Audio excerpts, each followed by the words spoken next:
आज की क्लास में हम डिस्कस करने वाले हैं हार्ट के बारे में। इसमें क्या लिखा है, the entire heart is made up of a cardiac muscle, यानी जो हार्ट है वो किस चीज़ से मिलके बना होता है, तो कार्डियक मसल से मिलके बना होता है। फिर लिखा है the wall of ventricle are much thicker than that of atria, यानी जो वेंट्रिकल की वॉल होती है वो ज़्यादा थिक होती है एट्रिया के कंपेरिजन में। ऐसा क्यों होता है कि क्योंकि ये 4 चैम्बर हार्ट हो गए, ये दोनों क्या हो गया, ये एट्रिया हो गया और ये क्या हो गया, ये वेंट्रिकल हो गया।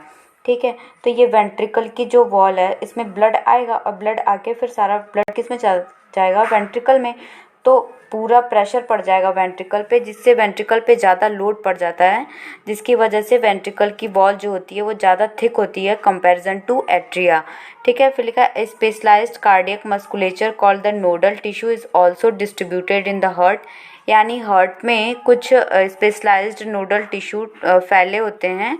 अ patch of this tissue is present in the right upper corner of the right atrium called sinoatrial node, और ये जो नोडल टिश्यू हैं वो राइट अपर कॉर्नर में प्रेजेंट होते हैं। राइट अपर कॉर्नर का मतलब ये इस साइड में प्रेजेंट होते हैं, जिसे हम कहते हैं SAN, यानी साइनोएट्रियल नोड कहते हैं। इसे हम क्या कहते हैं, SAN, साइनोएट्रियल नोड।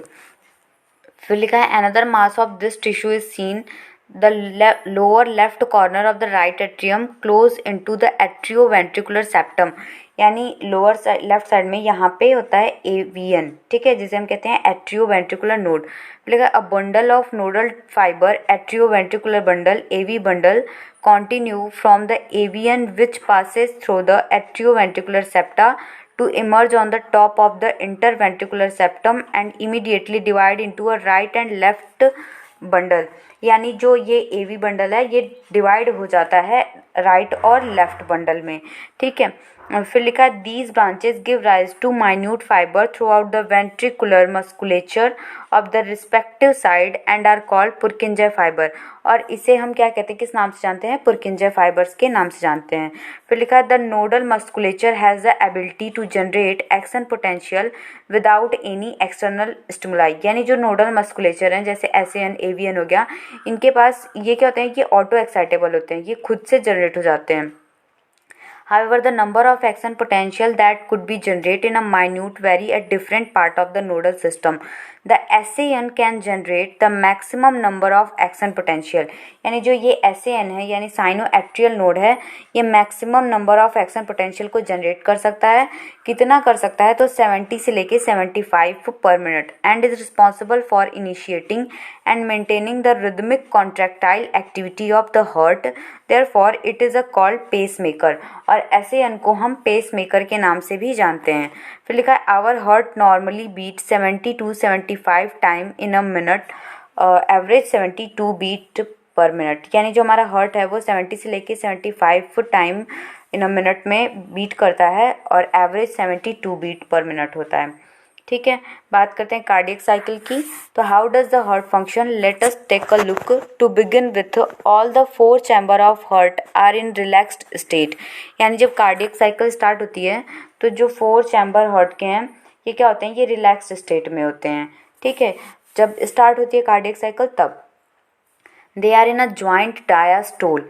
ठीक है, ये कौन, तो हम उसे बोलते हैं ज्वाइंट डायास्टोल, यानी जब वो हार्ट जब रिलैक्स पोजीशन में होंगे तो हम उसे क्या बोलेंगे, ज्वाइंट डायास्टोल। फिर लिखा है as a tricuspid and bicuspid valve are open, blood from on pulmonary vein and vena cava flow into left and right ventricle respectively through the left and right atria, यानी जब ट्राइकस्पिड और bicuspid valve, ये जो tricuspid और bicuspid valve है, try का मतलब 3 cusp होंगे और बाइकस्पिड वॉल्व यानी 2 कस्प होंगे, और इसे मिट्रल वॉल्व के भी नाम से जानते हैं।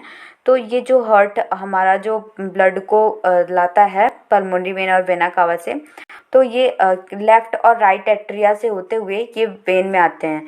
तो ये लिखा है कि left into the left and right ventricle respectively through the, कहाँ से आते हैं, तो लेफ्ट और राइट एट्रिया से आते हैं। फिर लिखा है the semilunar valve are closed at this stage, यानी जो सेमिल्यूनर वॉल होती है इस टाइम में ये क्या होती है, ये क्लोज हो जाती है, बंद हो जाती है, यानी जब ट्राइकस्पिड और बाइकस्पिड वॉल्व ओपन होंगे तब सेमिल्यूनर वॉल्व क्या हो जाएगी, वो क्लोज हो जाएगी। ठीक है, फिर लिखा है the SAN now generate an action potential which stimulate both the atria to undergo a simultaneous contraction, यानी ये SAN जो है ये एक्शन पोटेंशियल जनरेट करता है, जिसकी वजह से ये दोनों एट्रिया क्या हो जाते हैं, कॉन्ट्रैक्ट कर जाते हैं।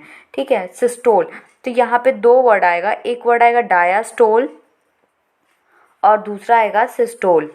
ठीक है, एक वर्ड आएगा डायस्टोल और दूसरा क्या आएगा, सिस्टोल आएगा। तो सिस्टोल वर्ड कब यूज़ करेंगे, जब कॉन्ट्रैक्शन होगा, जब कोई भी जो एट्रिया वेंट्रिकल्स जब सिकुड़ेगा तो हम सिस्टोल, तो स से सिस्टोल, स से सिकुड़ना। ठीक है, यानी कॉन्ट्रैक्शन के लिए हम सिस्टोल वर्ड यूज़ करेंगे और डायस्टोल यूज़ करेंगे रिलैक्सेशन के लिए। तो इसमें क्या लिखा है कि the semilunar valve are closed at this stage, यानी जब ट्राइकस्पिड और बाइकस्पिड वॉल्व क्या हो रही है, ओपन हो रही है, तब ये सेमिल्यूनर वॉल्व क्या हो जाएगी, ये क्लोज हो जाएगी।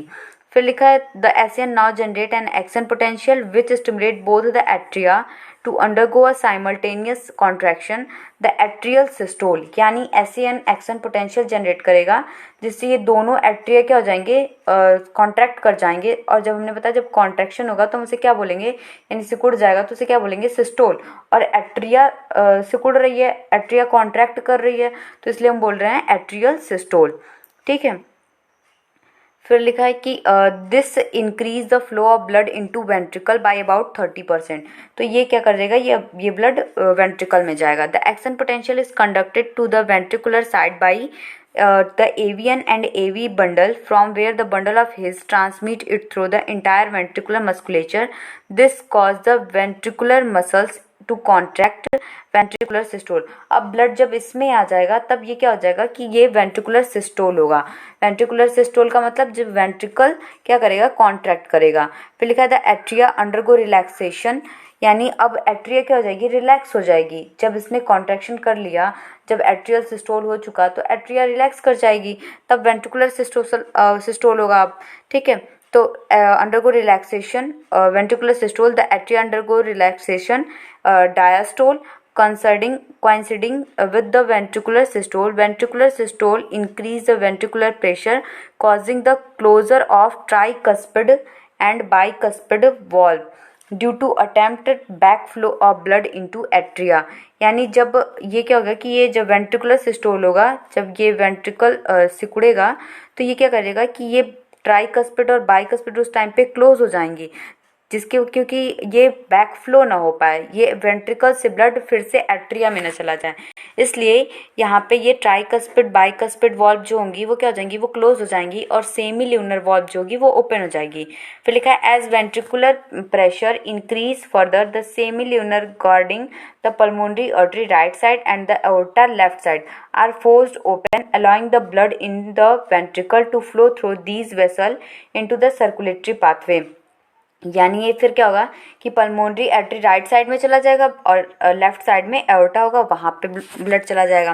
लिखा है the ventricle now relax ventricular diastole, अब ये वेंट्रिकल जब कॉन्ट्रैक्ट हो चुका है, ब्लड राइट साइड में पल्मोनरी आर्टरी में और लेफ्ट साइड में एओर्टा में जा चुका है, तब ये क्या हो जाएगा, ये रिलैक्स हो जाएगा। तो रिलैक्स होगा तो इसको क्या बोलेंगे, डायस्टोल, तो वेंट्रिकुलर डायस्टोल हो गया ये। फिर लिखा है the ventricular pressure fall causing the closure of semilunar valve, अभी हमने बताया कि जब ट्राइकस्पिड बाइकस्पिड ओपन होगा तब सेमिल्यूनर बंद होगा, जब सेमिल्यूनर बंद होगा तो ट्राइकस्पिड बाइकस्पिड ओपन होगा। फिर लिखा which prevent the back flow of blood into ventricle, अब सेमिल्यूनर वॉल्व को क्या करेंगे, बंद क्लोज कर देंगे जिससे ये बैक फ्लो ना हो पाए। फिर लिखा as the ventricular pressure decline further the tricuspid and bicuspid valve are pushed open by the pressure in the atria exerted by the blood which we being impeted into them by the vein, the blood now once again move freely to the ventricle, और फिर इस तरीके से फिर एक बार blood जो होगा वो वेंट्रिकल में चला जाएगा। The ventricle and the atria are now again in a relaxed, अब वेंट्रिकल और एट्रिया दोनों रिलैक्स जाएंगे तो इसे क्या बोलेंगे, ज्वाइंट डायस्टोल बोलेंगे। फिर लिखा as earlier soon the SAN generate a new action potential and the event describe above are repeated in that sequence and the process continue, और फिर से ये प्रोसेस कंटिन्यू होगी जब SAN एक बार फिर से एक्शन पोटेंशियल को जनरेट करेगा।